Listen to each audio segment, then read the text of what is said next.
And joining us now with more on the latest terror wave is Charles Bybelezer, news editor at JNS. Thank you so much for joining us. My pleasure. Thank you for having me. Now, we're seeing reports now that the security guard at Ariel who failed to shoot the terrorist and then failed to properly report the attack may be brought up on charges. Well, he followed the rules. I mean, what are your opinions on the matter? First and foremost, I'd say that if anyone's ever been either in a terror attack or around a terror attack while it's happening, the circumstances are quick coming.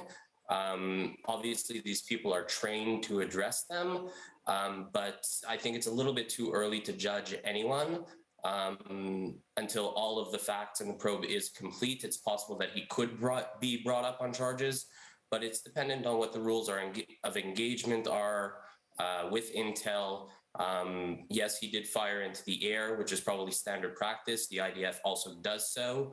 So there's still information that needs to be recovered before anyone really jumps to conclusions.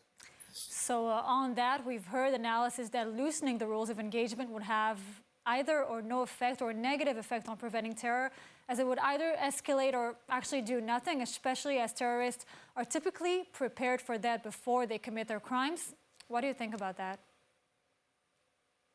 Well, let's not forget that a lot of these terrorists are willing to become martyrs to begin with. So a lot of the times death doesn't particularly act as a deterrent as it would a rational actor. Moreover, this has become, generally speaking, almost a daily occurrence in Judea and Samaria over the past year in particular, and really ongoing since the second Intifada.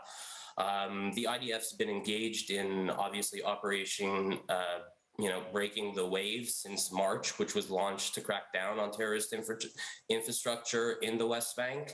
There have been thousands of arrests. There have been almost near nightly overnight raids.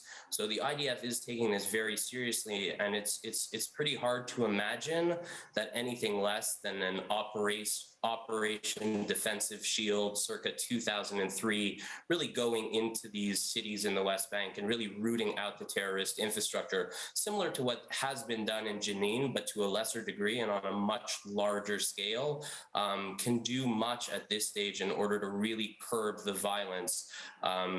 So it'll definitely be a challenge for whatever incoming government looks like Netanyahu and a right religious bloc, which is really came to power on a wave of public anger about the ongoing Palestinian terrorism. So we're going to have to wait and see what really they can do. Do you really think it will make a difference? I mean, or will their hands be tied this time as well?